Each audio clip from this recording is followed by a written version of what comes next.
જો આજની વાર્તા છે ને એ એક કીડી અને કબૂતરની છે. સાંભળવી છે ને?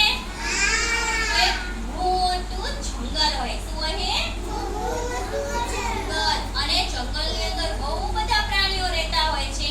અને એ જંગલમાં એક ખડખડ કરતી નદી વહેતી હોય છે. શું વહેતી હોય છે? નદી. અને એ નદીના કિનારે એક સરસ મજાનું આવું ઝાડ હોય છે. જો છે દેખાય છે ઝાડ? અને એ ઝાડની ઉપર એક કબૂતર રહેતું હોય છે. કોણ રહેતું હોય છે?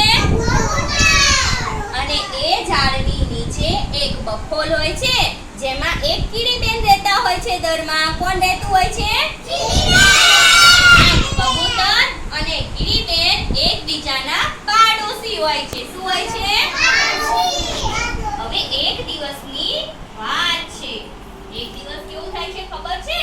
આ કીડીબેન છે ને એ રમતા એ જે નદી વહેતી હોય છે ને એ નદીમાં પડી જાય છે. અને આ ગોરા કબૂતરભાઈ ઝાડ ઉપર બેઠા જોઈ જાય છે કે આ તો કીડીબેન ગણાય છે. એટલે કબૂતરભાઈ શું કરે છે ખબર છે?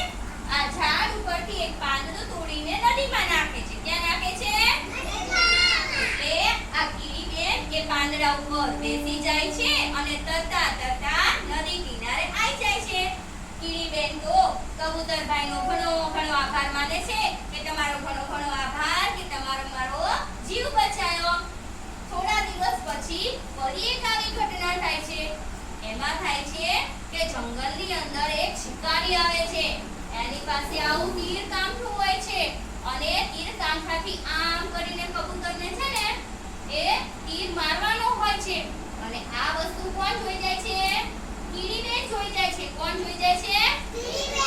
કીડીબેન તો દોડતા જાય છે અને પેલો શિકારી હોય છે ને એના પગ ઉપર જોરથી બટકું ભરી લે છે. એટલે શિકારી શું કરે? જોરથી રાડું પાડે છે. ઓ મારી રે!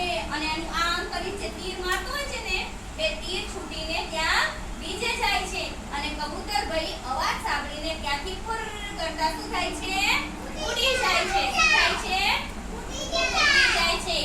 આમ પછી કબૂતરભાઈ જ્યારે પાછા આવે છે ત્યારે કબૂતરભાઈ પણ આ કીડીબેનનો ઘણો આભાર માને છે. અને એ દિવસથી કીડીબેન અને કબૂતરભાઈની જે ભાઈબંધી છે, દોસ્તી છે, પાકી થઈ જાય છે અને બે એકબીજાના સરસ મજાના પાડોશી થઈને હળીમળીને રહે છે. તો વાર્તા પરથી શીખવા મળે છે કે આપણે એકબીજાની મદદ કરતા રહેવું જોઈએ. એકબીજા પાડોશીની મદદ કરીએ તો આપણને મદદ મળે છે. જો આપણે મદદ કરીએ તો આપણને મદદ મળે.